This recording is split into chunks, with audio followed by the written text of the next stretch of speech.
안녕하십니까, 우짜입니다. 2025년 11월 22일 아침까지 확인한 세상 돌아가는 얘기입니다. 들어가기 앞서 구독, 좋아요, 회원가입 감사합니다. 그럼 뉴스 보시죠. 박철호 중앙지검장 취임. 아이고, 동업자 나왔네. 보안수사 검찰 인정받을 중요 분야다. 네, 논란이 대장동 항소 포기 언급은 없다. 아이고, 인상 좋네. 아이고, 인상 좋네. 간단하게 얘기합니다. 이거 거지 발사기 같은 연합지라시 얘기는 웬만하면 오늘 안 하고요. 간단하게 얘기합니다. 대장동 집단하고 동업관계로 추정됩니다. 예, 넘어가고요. 인플레이션 해가지고 일본 인플레이션이 상승했는데, 일단 금덩이부터 보면서 빨리빨리 말씀드리죠. 오늘 여러가지 말씀드릴 게 많아가지고. 자, 금덩이는 어제 가지고 마이너스 0.34% 0.34% 떨어져서 1온스에 4062.88달러가 됐습니다.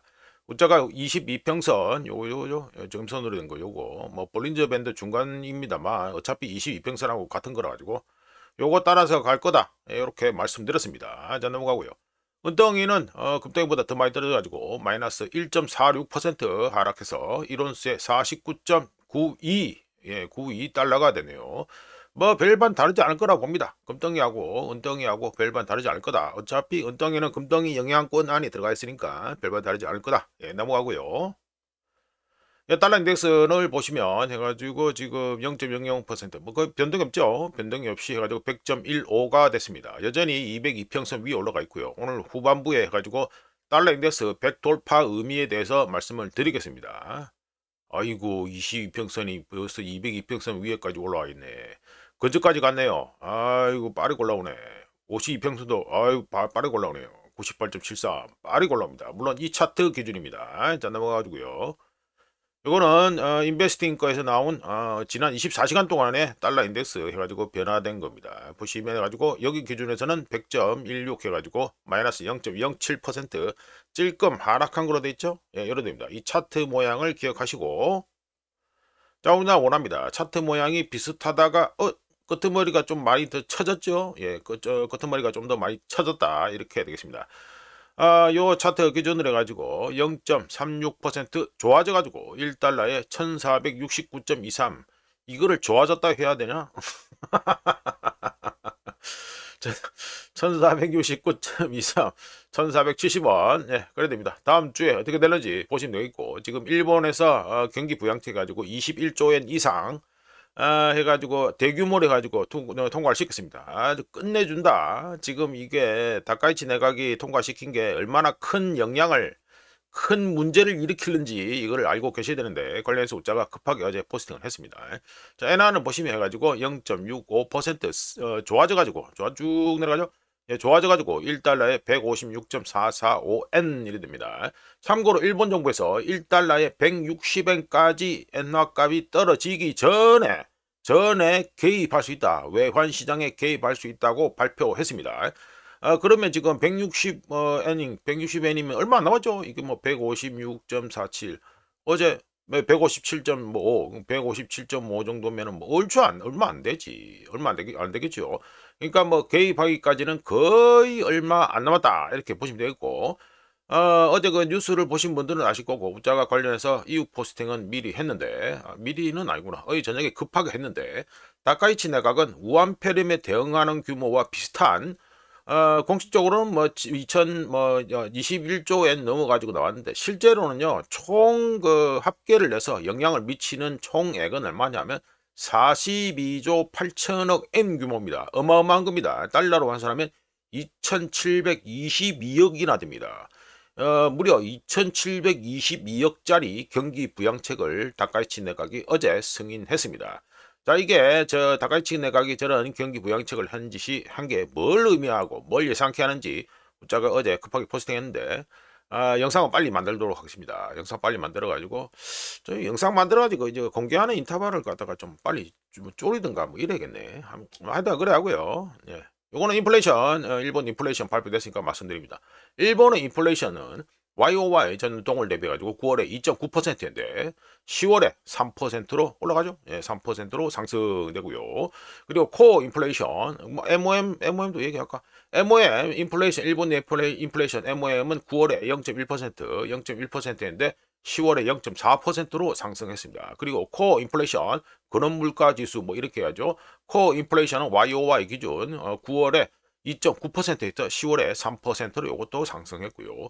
그리고 코어 인플레이션 뭐 이렇게 얘기하는데 뭐 간단하게 말해가지고 신선식품과 에너지를 뺀 인플레이션입니다. 이거는 YOY 정년 동월 대비해가지고 9월에 3%인데 이것도 10월에 3.1%로 상승했습니다. 이런 가운데 또 이 닭가치 내각이 돈을 갖다가 억수로 뿌린다 했으니까 한번 어떻게 되는지 지켜보시면 되겠죠. 자, 넘어가고요. 트럼프 행정부 엔비디아 H200 칩 중국 수출 허용 검토. 2년 전 출시된 이전 세대 제품 소식통 논의 결과 따라 허용 안 할 수도. 자, 이것도 간단하게 말씀드립니다. 트럼프가 지금 중간 선거 때문에 여러 가지를 하고 있습니다. 지금 뭐 돈 저 주식 시장 또 떨어지니까 이거 지금 엔비디아 이거 주가 이거 뭐 또 해가지고 받치려고 해가지고 이거 H200 칩 중국 수출 허용할 거다 이렇게 얘기하고 있죠. 이래 됩니다. 지금 트럼프는 중간 선거에 거의 뭐냐 올인했습니다. 예, 올인했고요. 지금 이걸 왜 중국 수출을 허용한다 이걸 왜 합니까? 제가 이미 말씀드렸잖아요. 추수감사절 11월 27일 전까지 베센트가 얘기했죠. 중국과의 협상이 마무리됐으면 좋겠다라고 얘기했죠. 그 얘기한 게 뭡니까? 이미 털어먹을 애들은 다 털어먹었고 일본, 그 다음에 유로존, 한국 털어먹을 애들은 다 털어먹었으니까 중국은 못 털어먹으니까 중국하고는 대합의를 봐가지고 이제 빨리 해가지고 관세를 갖다가 대폭 인하하기 위해서. 왜 관세를 대폭 인합니까? 중간 선거 때문에, 중간 선거 인플레이션 때문에, 그것 때문에 지금 이 짓을 하고 있는 겁니다. 타코 짓을 또 하고 있다. 이게 되겠죠? 예, 타코 짓을 하고 있다. 타코 짓을 하는 이유는 중간 선거 때문이다. 이렇게 보시면 되겠습니다. 자, 넘어가고요. 저거는 중국의 FDI, 그러니까 직접 투자죠. 외국인 직접 투자가 뭐 차트를 갖다 일단 올려놨는데 또 발표됐습니다. 말씀드리면 중국에 대한 외국인 직접 투자는 9월에 마이너스 10.4%에서 10월에 마이너스 10.3%로 뭐 이거 뭐 살짝 호전됐습니다. 뭐 거의 변화가 없는데 살짝 호전됐습니다. 하지만 2년 6개월 연속 감소 뭐 쭉 해가지고 2023년 우자가 뭐 해가지고 6월 10월 뭐 이래 적어놨는데 이거 이후에 그러니까 2023년 중반 이후 해가지고 2년 6개월째 연속 감소에다가 금액으로는 6,219억 3천만 위안으로 2023년 12월 이후 가장 작았습니다. 금액으로는 외국인의 직접 투자가 외국인들이 중국의 직접 투자한 분야별로 말씀드려보면 제조업이 1619억 1천만 위안이고요. 서비스업 쪽에는 4458억 2천만 위안이고 기술산업 테크놀로지 기술산업 쪽에는 192억 5200만 위안이 직접 투자가 되었습니다. 가장 큰 중국에 가장 돈을 많이 직접 투자한 국가는 UAE 아랍에미리트고요. 이 아랍에미리트가 에미레이트가 전체 유입액 그러니까 외국인 직접 투자 중 거의 절반을 차지했고 이 외에도 영국하고 스위스도 상당히 많이 투자를 하고 있다. 이렇게 되겠습니다. 자, 넘어가 가지고요. 자, 이거는 또 비트코인 얘기 또 합니다. 비트코인이 계속해서 뭐 지금 절단 나고 있으니까 또 말씀드려보죠. 소재 먹은 비트코인 7만 5천까지 가나? 예, 그래 되는데 말씀 들어보면 2025년 10월에 12만 6천 달러로 올타임 하이를 경신했던 비트코인이 11월 22일 뭐 우리 시간 기준입니다. 11월 22일 5시 30분에 우자가 캡처를 했는데 해가지고 8만 3천 뭐 요거 뭐 8만 3,672 뭐 이렇게 돼 있죠. 요거까지 해가지고 떨어졌습니다. 두 달 만에 해가지고 얼마가 떨어진 겁니까? 32.69% 그러니까 33% 정도 떨어졌다 이거죠. 장중에는 이 차트에는 안 보입니다만 이거는 종가만 계속 나오니까 안 보이는데 장중에 해가지고 8,000달러까지도 8천이 난다. 8만 달러까지도 떨어지기도 했습니다. 비트코인 값이요. 이번 비트코인 크립토판에서 벌어지고 있는 혼란을 실제로 촉발한 요인은 뭐지요? 지난 그러니까 2025년 10월 10월이죠. 요거 10월에 뚝 떨어지 요거 막 뚝 떨어지죠. 요거 뚝 떨어진 거 10월에 어떤 고래 주식판에서 흔히 말하는 고래 뭐 이거죠. 예, 아주 큰손 뭐 순화해서 말하면 큰손 또는 고래가 하이퍼 리퀴디에 넣은 꼴랑 3천만 달러짜리 담보를 바탕으로 11억 달러짜리 숏 공매도를 갖다가 당차게 걸었습니다. 그거에서부터 이번 혼란이 시작됐다 이게 되고요. 해당 포지션 하나 근거 덕분에 전체 크립토 시장에서 수십억 달러가 청산되는 연쇄 반응이 일어났습니다. 시작은 그래 시작됐다 이거죠. 물론 그 어떤 고래 또는 큰 손의 숍 잡기는 한 달 전 일이었고 11월 현재 일어나고 있는 일은 좀 다릅니다. 현재는 달라서 11월 현재는 기관 자금이 떠나고 있습니다. 비트코인과 이더리움 ETF에서 단 4일 만에 18억 달러가 빠져나가면서 역대 두 번째로 데일리 1일 자금 유출을 갖다가 역대 두 번째로 큰 걸 갖다 기록했는데, 큰 돈이 나갈 때마다, 큰 손이 떠날 때마다, 기관 투자자들이 떠날 때마다, 그때마다 진짜로 문제가 터졌다는 걸 뒤늦게 체감할 수 있죠. 예, 주식판에 보신 분들은 다 아시고 있고, 물론 뭐 우짜 쪽으로는 뭐 크립토 쪽에는 손을 안 대고 있기 때문에 뭐 상관없습니다만, 하여간 패스하고, 유동성하고 레버리지에 전적으로 의지하던 비트코인과 크립토들에게 있어서 12월 FOMC 금리 동결은 크립토판, 비트코인하고 크립토판에서 이 유행하던 내러티브, 이 서사 이야기 자체를 사실상 죽여버렸는데, 모두가 12월에 금리 인하를 예상했고 10월에만 하더라도 거의 100% 확률로 금리가 12월 FOMC에서 금리가 인하될 것으로 예상했습니다. 물론 우짜가 이것도 오늘도 아침에 새벽이라 해야 되나 캡처한 건데, 보시면 다시 싹 바뀌었죠. 예, 어제하고 싹 바뀌었습니다. 뒤비졌습니다. 왜 뒤비졌습니까? 고용 리포터가 안 좋게 나와서, 반대로 말하면 고용 데이터가 또 좋게 나온 게 있죠. 예, ADP 해가지고 숫자가 또 너무 또 좋게 나온 것도 있고, 실제적으로 보면 안 좋게 나온 것도 있고 이렇습니다. 하여튼 그 좋게 나온 거 기준으로 해가지고 하니까 또 이거 금리 인하가 힘을 받아가지고 69.50%, 70% 해가지고 다시 또 뒤비졌다, 이게 되겠습니다. 하여튼 요거는 뭐 하루 사이로 계속 뒤비지고 자빠졌으니까 그러면 수시로 계속 확인해야 될 것 같고요. 이 외에도 일본의 대규모 경기 부양책 승인에 분위기가 급변하면서 이 CME 패드와치2 배팅의 경우 12월 금리 인하가 다시 우세로 돌아섰습니다. 이거 일본 쪽에서 지금 하는 게 상당히 큰 일입니다. 큰 이벤트입니다.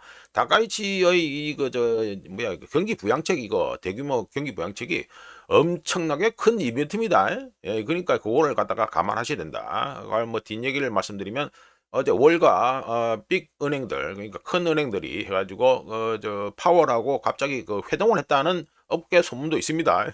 그 정도로 일본이 지금 대규모 그 경기 부양책 그 승인한 것 자체가 엄청나게 큰 일입니다. 하여간에 비트코인하고 크립토 이쪽은 어떻습니까? 배당금이나 이자 같은 수익이 전혀 없죠. 예, 그런 가운데 비트코인을 장기적으로 보유한다는 건 가격이 계속 오르기만을 바란다라는 걸 뜻하는데, 패드가 만약에 금리를 인하하지 않으면 현금 넣고 그냥 4% 이자를 받을 수 있다라는 계산이 납니다. 미 국채에 때려 넣으면. 이러면 비트코인의 매력은 훨씬 떨어집니다. 덕분에 패드가 금리 인하를 안 한다, 이런 거는 비트코인에게 정말로 끔찍한 일인데요. 게다가 그 어제 말씀드린 것처럼 어제 발표된 고용 리포트에서 예상보다 많은 일자리가 12만 개가 나왔죠. 그러면서 액면상으로는 패드가 3.75에서 4.0 수준에서 금리를 유지하면서 아무것도 하지 않을 것이라는 예상을 하게 만들었는데, 제가 말씀드렸잖아요. 실제 그 일자리 고용 리포트는 안 좋다고 말씀드렸습니다. 자, 하여튼 넘어가가지고 이거는 뭐 보는 거 따라서 다르니까 우짜 의견은 무조건 뭐 밀어붙일 수 없으니까요. 하여간에 모두가 진짜로 궁금할 이번 하락의 바닥이 어디냐, 바닥이 어디냐라고 이쪽으로 넘어가 보면, 다음 지지선은 어떻습니까? 이미 이거 또 뚫렸죠. 88,000에서 9만 이게 있던 거 뚫렸으니까 다음 어디겠습니까? 당연히 여기죠. 당연히 여기입니다. 여기 쭉 가지고 여기죠. 예, 여기가 이제 다음 지지선입니다. 다음 지지선은 이 차트에서 빤히 보이듯이 75,000에서 76,000달러 여기입니다. 여기에 나름 또 견고한 지지선이 있습니다.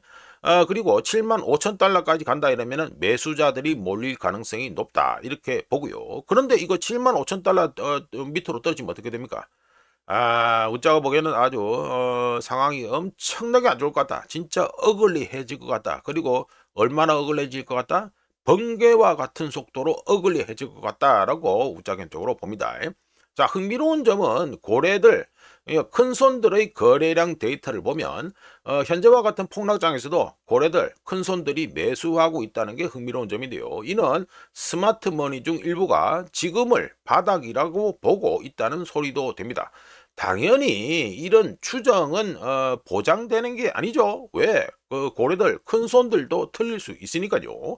더 중요한 거는 청산, 리퀴데이션 같은 이벤트는 내가 얼마나 똑똑한지는 완전히 무시됩니다. 청산 같은 이벤트에서는 내가 얼마나 똑똑한지 이런 거는 완전히 무시된다는 거 이렇게 됩니다. 이런 가운데 왜 이렇게 가파르게 떨어질까? 이런 걸 갖다가 봐야 되는데 여러 가지 요인이 한꺼번에 일어나고 있기 때문인데요. 일단 레버리지는 완전히 청산되고 비트코인을 사기 위해 돈을 빌린 트레이더들은 가격이 떨어지면 어쩔 수 없이 강제로 매도할 수밖에 없습니다. 사실상 강제로 매도 당한다고 봐야 되겠죠. 그리고 기술 지표들은 사실상 패닉 상태여서 기술 지표 보시죠. 보시면 기술 지표들은 사실상 패닉 상태에서 RSI 값 요거 보시죠. 22.055 이렇게까지 내려갔잖아요. RSI 값은 2020년 이후 가장 낮은 수준에 도달했고요. 그리고 MACD 이게 뭡니까? 이게 뭐 무빙 에버리지 뭐 이름 많은데 이동 평균 수렴 확산 지표라고 합니다. 요거 이동 평균 수렴 확산 이쪽에 MACD의 경우 어떻다? 2021년 하락장 비트코인 하락장 때하고 일치할 정도로 그때 수준이다 이게 됩니다. 많이 떨어졌죠. 뭐 비교할 게 없습니다. 이 앞에서는 차트가 이렇게 저렇게 안 좋다는 거는 개인 투자자들이 완전히 망가지고 있다는 것을 뜻합니다. 게다가 비트코인 뿐만 아니라 미국 주식판도 폭락하면서 S&P 500이 장중에 해가지고 마이너스 3.5%까지 뭐 떨어지고 어제 뭐 변동폭이 좀 끝내줬죠. 덕분에 크립토들은 또 주식판 하락에 또 영향을 받아서 또 더 큰 폭락을 겪었다 이게 됩니다. 이런 가운데 요거는 ETF 해가지고 돈 들어가는 거고요. 이번 폭락에서 실제 영향을 갖다가 받는 것은 비트코인에 올인한 기업들로서 대표적으로 뭐가 있습니까? 마이크로 스트래티지가 있죠. 만약에 비트코인 값이 계속해서 떨어진다 이러면 레버리지가 너무 높은 마이크로 스트래티지 같은 기업들은 마진콜을 당해서 비트코인을 갖다가 더 많이 팔아야 되고요. 기존에 이미 팔고 있는 거에서 더 많이 팔아야 되고 그러면 상황은 더욱 악화됩니다. 코인베이스 역시 하락세를 현재 주가가 하락세를 보이고 있는데 현재 상황이 계속된다 이러면 크립토 관련 주가들은 모두 주식들은 모두가 심각한 데미지 타격을 입을 것이 분명합니다. 현 시점에서 가장 중요한 것은 현재 벌어지고 있는 일이 실제 투매고 진정한 공황 매도 구간이냐 이건데 이거는 또 바꿔서 말하면 이때가 최적의 투자 전략이 될 수도 있다라는 소리도 됩니다. 우리가 보기에 최악의 시나리오에서는요. 비트코인이 몇 주간 7만 5천에서 8만 달러 사이에서 왔다리 갔다리 하다가 서서히 오르는 것이고 가장 좋은 시나리오는 지지선이 밑에 지지선이 형성되면서 급격한 V자형 반등이 나타나는 게 이게 가장 좋은 시나리오입니다. 지금 현재로는 최악의 시나리오를 갖다가 볼 수밖에 없겠죠. 그 7만 5천 달러 밑에까지 떨어진다. 이러면 뭐 최악이고 나발이고 뭐 볼 것도 없는 거고요. 무조건 토해야 되는 거고. 마지막으로 현재 그 비트코인에서 가장 무서운 점은 뭐냐? 가격이 아니고요. 폭락 속도입니다. 폭락 속도. 지금 뭐 가격만 보겠지만 실제로는 폭락 속도가 제일 중요하다. 이렇게 봅니다. 자, 넘어가가지고요.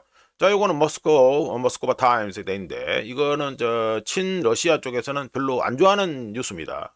친서방이래 가지고 보면 인디펜던트 뉴스 프롬 러시아 돼 있죠. 요 친서방이래 가지고 러시아 쪽 저 팬들께서는 별로 안 좋아하는 곳이다. 안 좋아하는 곳인데 여기 거를 갖다가 들고 와서 얘기해야지만 그나마 반발이라는 걸 갖다가 적게 할 수 있겠죠. 예를 듭니다. 우크라이나가 보시면 우크라이나가 바디 그러니까 저 시신이죠. 시신을 갖다가 천구 그러니까 전사자 1,000명의 시신을 갖다가 받았다 이게 됩니다. 마지막 시신 교환에서 러시아한테 받았다 이게 되죠. 청구받았고 아이고 야들은 말하는 꼬라지도 이번에 뭐 러시아에서 주장하는 우크라이나 군인 해가지고 시신을 갖다가 받았다 이 말이죠. 1,000구를 받았다 이 말이 됩니다. 그래서 얼마를 받았냐? 그 러시아에는 얼마를 주냐? 러시아군 시신은 30구 끝내주죠. 이 가성비란다. 교환비가 어마어마합니다. 이게 생각해 보세요. 러시아군 시신은 30군데, 우크라이나군 시신은 1,000구다. 계산이 되십니까? 교환비가 얼추 한 1대 30 정도 되죠. 네, 요로 됩니다. 우자가 관련해서 2025년 올해 최근에 있었던 10차례 시신 교환에 대해서 우자가 숫자를 갖다가 간단하게 말씀드려보면 6월 11일에 뭐 지금 요거 포함해서 지난 10번의 시신 교환 그걸 갖다가 교환을 갖다가 하는 숫자를 갖다가 말씀드립니다. 2025년 11월에 6월 11일에 러시아가 11구의 시신을 받았고 우크라이나는 몇 구를 받았다? 1212구의 시신을 받았습니다. 이것도 어마어마하죠. 그리고 다음날 6월 13일에 러시아는 단 한 구의 시신도 못 받았지만 우크라이나는 1200구의 시신을 또 받았고요. 예, 우크라이나. 그리고 6월 14일에도 해가지고 러시아는 하나의 시신도 못 받았지만 우크라이나는 또 1200구의 시신을 받았고요. 그리고 6월 15일에 러시아가 또 하나도 영어 시신을 못 받았지만 우크라이나는 1200구의 시신을 받았고요. 그리고 6월 16일 요때 뭐 계속해서 그 시신 교환이 있었습니다. 6월 16일에는 러시아의 시신이 78구가 왔지만 우크라이나는 1245구를 갖다가 받았고요. 그리고 6월 17일에는 러시아 시신이 17구가 돌아왔지만 우크라이나는 1000구가 또 다시 가지고 다시 그 고향으로 돌아갔고 고향에 돌아갔다 되겠네. 그리고 또 시간이 좀 지나가지고 8월 19일에 러시아 시신이 19구, 우크라이나는 또 1000구 이래가지고 교환이 됐고 9월 18일에는 러시아 24구, 우크라이나가 1000구 또 그래 교환이 됐고요. 10월 23일에는 러시아 31구, 우크라이나 1000구 이래 되고 이게 지금 최종입니다. 이게 최종에서 11월 20일에 러시아 30구, 우크라이나 1000구 이래 됩니다. 교환비가 정말 끝내준다 이래 되고요. 교환비가 이렇게 엄청나게 정말 상상도 못할 정도로 이 교환비가 커진 거는 언제부터라고 보십니까? 크루스크 쇼 하는 그때부터 해서 본격적으로 교환비가 정말 폭발하고 있는 중이다. 요거는 알고 계셔야 되겠습니다. 자, 넘어가고요. 자, 이거는 미시건대 해가지고 소비자 심리지수 발표됐으니까 말씀드리죠. 이거 아시는 것처럼 셧다운 끝났는데도 지금 데이터 안 나온다고 계속해서 안 나오는 것들이 그 연속으로 발표되고 있습니다. 엉망진창입니다. 이번에 미시건대 소비자 심리지수 해가지고 이거 파이널인데요. 말씀대로 보면 11월 파이널인데 53 이전 데이터가 53.6이었는데 해가지고 미시건대 심리지수는 51.0으로 떨어졌고요. 여기 퍼른 거죠. 여기 되고 커런트 컨디션 현재 그 경기 상황에 대해서는 58.6에서 51.0으로 떡락해 버렸습니다. 예, 요거죠. 허연 거 떡나겠죠. 요거 떡나겠습니다. 58.6에서 51.1로 해가지고 떡락했고요. 뭐 폭락했고, 컨슈머 인스펙테이션 향후 경기에 대한 예상은 50.3에서 51.0으로 요 오렌지색이죠. 예, 살짝 상승했습니다. 살짝 하여튼 상승했고요. 그리고 미시건대에서 나오는 인플레이션 예상의 경우 1년치, 요 1년치가 해가지고 요 퍼런 게 1년치고요. 그리고 요 오렌지색이 5에서 10년짜리 됐는데 1년짜리 향후 1년 인플레이션 예상은 4.6에서 4.5%로 살짝 하락했고요. 그리고 5년에서 10년 인플레이션 예상은 3.9%에서 3.4%로 하락했습니다. 자, 요거는 미시건대 있고요. 자, 이어서 엔비디아 어제 가지고 문자가 재고 폭발하는 거 해가지고 말씀드렸죠. 금액 기준으로 해가지고 보여드리는데 좀 더 하나 더 갑니다. 좀 더 하나 더 가가지고 이 글자가 잘 보이는지 모르겠다. 인벤토리 턴오버 레이쇼 요래 되는데 우자가 뭐 간단하게 말씀드립니다. 젠슨 황이 재고랑 이거 재고죠. 인벤토리 재고랑 회전율 턴오버 레이트가 뭐 레이쇼가 뭡니까? 그 회전율이죠. 회전율. 예, 이거 물건 회전율 요거 자체가 계속해서 높아지고 있죠. 예, 계속해서 높아지고 있는 상황에서 이 매출 요 뭐 퍼런 거네. 하늘색이냐. 이 매출이 어떻게 이렇게 급증할 수 있는지 우자가 보기에는 이 비법을 좀 알려줘야 된다. 뭐 자세한 비법은 안 까더라도 왜 이렇게 해가지고 매출이 폭발할 수 있는지 해가지고 좀 알려줬으면 좋겠다 이렇게 말씀드리고요. 과거의 역사를 아시는 분들은 예전에 닷컴 버블 때 2000년 닷컴 버블 때 시스코하고 노텔이라고 있었습니다. 대표적으로 뭐 아시는 것들은 시스코인데 거기에 또 노텔이라는 그때 기업도 있습니다. 그 버블 제대로 키웠던 거. 이 2000년 닷컴 버블 때 시스코랑 노텔의 경우 어떤 짓을 했다? 대금을 지불할 수 없는 고객 기업들에게 주문을 대신하도록 대출을 해준 바 있습니다. 예전에 닷컴 버블 때. 근데 이 짓을 현재 2025년 현재 누가 쓰고 있다?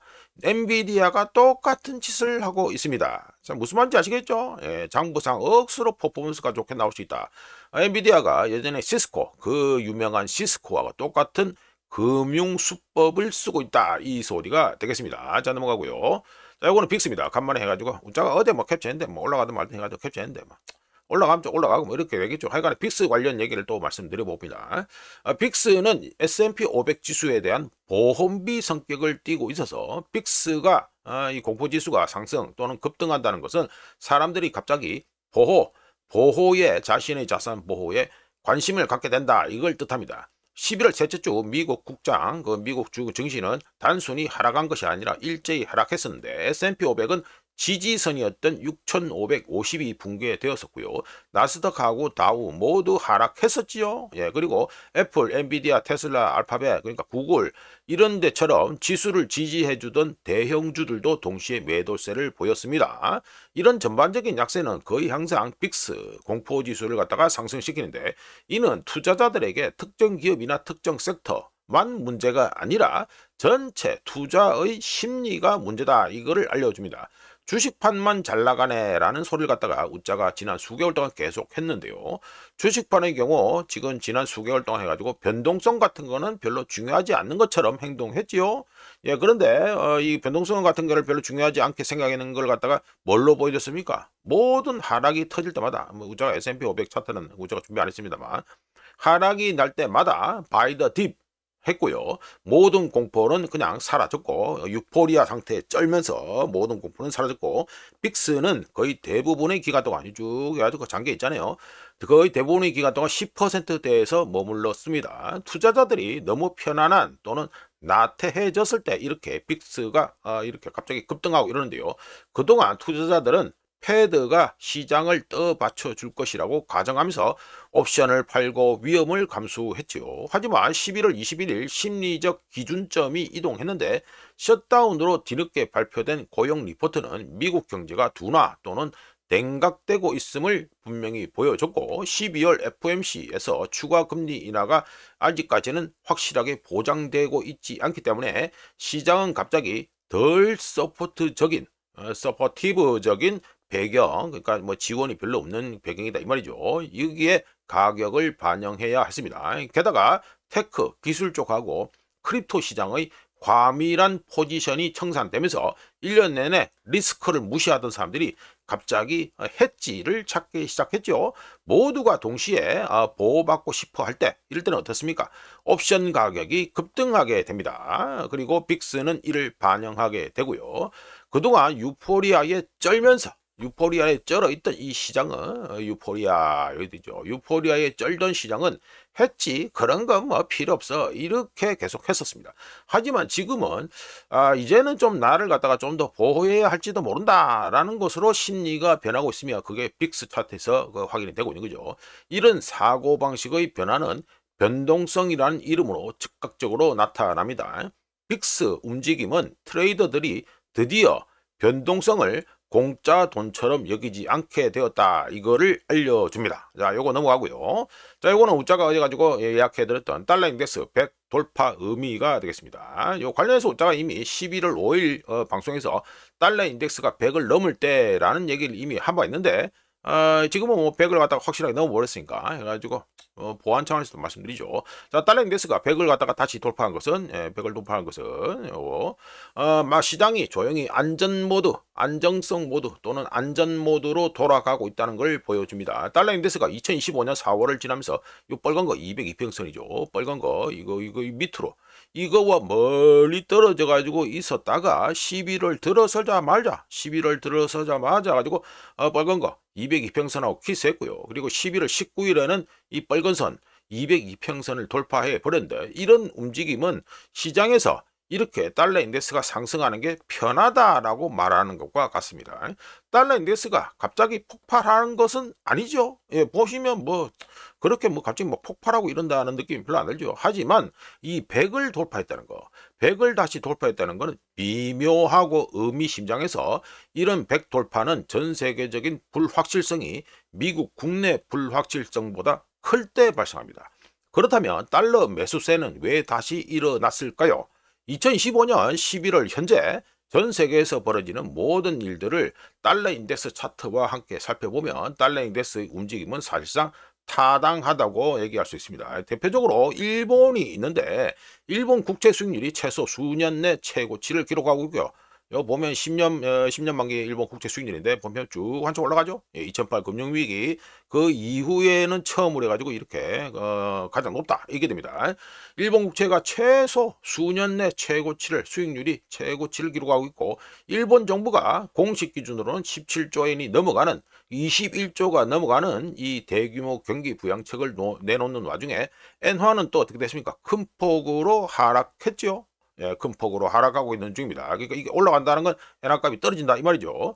기존에 알고 있던 환경, 즉 우짜가 어제 말씀드렸죠. 한 세대 30년 동안 봤던 익숙한 환경, 예, 때마침 해가지고 1990년 이래 되죠. 그러니까 한 세대가 되죠. 한 세대 넘어가네. 예, 이 익숙한 환경에서 일본 국채 수익률 움직임과 경기 부양책 카드는 엔화를 약세로 만드는 것이 아니라, 원래 기존에는 엔화를 약세로 만드는 것이 아니라 강세로 만들 것으로 예상되었었죠, 전에는. 근데 2025년 현재는 어떻습니까? 시장에서 일본의 모습과 행동을 회복이 아닌 압박 또는 스트레스로 해석하고 있습니다. 바꿔서 말하면 일본 국채 수익률이 오르는 상황에서 엔화가 하락한다, 엔화값이 떨어진다. 이것은 투자자들이 일본의 재정 정책에 대해 긍정적으로 평가하기보다는 의문을 제기하고 있다, 이렇게 말씀드릴 수 있죠. 그렇다면 일본만 문제일까? 그건 또 아니죠. 자, 우크라이나전 이후 자해질과 탈산업화를 꾸준히 하고 있는 유럽의 성장 전망은 약화되어 있고요. 중국의 투자와 소매 수요는 부진하고, 이머징 마켓 쪽은 어떻습니까? 국가 부채 증가와 경제 전망 하향 조정에 직면해 있습니다.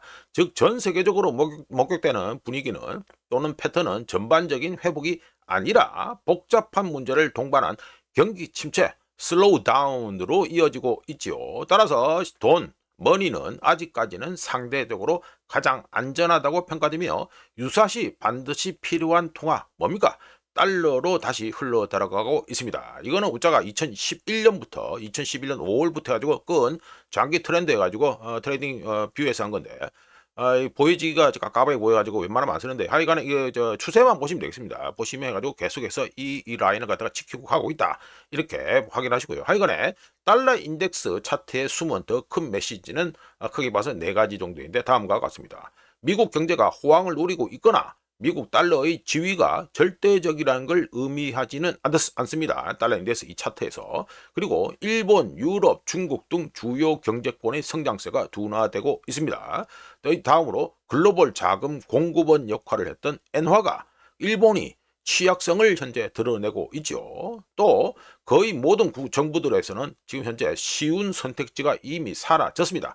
덕분에 뭐에 의존합니까? 경기 부양 체계만 의존하고 있습니다. 대표적으로 우리나라 어떻습니까? 이재명 정권은 들어서자마자 소비 쿠폰이라는, 내란 타령하면서 소비 쿠폰이라는 이름을 해가지고 돈이나 살포하고 자빠졌죠. 네, 다 이렇다, 이게 됩니다. 지금까지 말씀드린 이유와 원인들을 모두 합치면 이러니 저러니 해도 아직까지는 미국 달러가 돈을 안전하게 보관할 수 있는 가장 확실한 장소라는 결론이 나오게 됩니다. 미국 달러 인덱스가 100을 돌파한 것은 상당히 중요합니다. 2025년 11월 현재 달러 인덱스의 움직임은 뭔가 시끄럽다든가 극적인 일이 아니라서 글로벌 투자자들이 다른 곳에서 위험을 감수하기보다는 미국 달러로 돈을 갖다가 조용히 옮겨 놓는 것이 여전히 더 안전하다고 생각한다고 하는 중요한 신호가 된다, 이게 되겠습니다. 예, 조금 바꾸고. 예, 요런 가운데 해가지고 이건 달러 인덱스 해가지고 과거부터 해서 쭉 가는 거예요. 닉슨 때부터 해가지고 쭉 가는 겁니다. 언론의 요란한 헤드라인용으로 달러 인덱스가 100을 돌파했다는 이 헤드라인용으로는 쓰기에는 임팩트가 거의 없지요. 이런 가운데 시장이 보여주는 이 조용한 움직임은 요란한 헤드라인보다 더 많은 걸 의미합니다. 마지막으로 글로벌 유동성이 계속 줄어들어서 투자자 그리고 국가를 포함해 투자자들이 미국 달러를 확보하기 위해 가장 유동적인 자산, 대표적으로 뭐가 있습니까? 국채죠. 예, 미국채가 있습니다. 국채를 갖다가 매도하고 달러를 살 경우에는 미국채가 시장에 덤핑된다고 하더라도 강제된 달러 수요로 인해 달러 인덱스는 상승할 수 있다는 거, 이거는 분명히 아셔야 되고요. 물론 이 우짜 블로그나 그리고 작년에 했던 유튜브 해가지고 들으신 분들은 우짜가 개인적으로 달러의 초신성화에 대해서 말씀드린 적이 있는데, 여러 차례 말씀드린 적이 있습니다. 그런데 지금 현재는 이 달러의 초신성화, 다른 통화 다 잡아먹고 끝에 달러까지 자빠지는 이런 이벤트가 지금 당장 발생할 가능성은 아직까지는 낮다, 이렇게 우짜 개인적으로 봅니다. 자, 넘어가고요.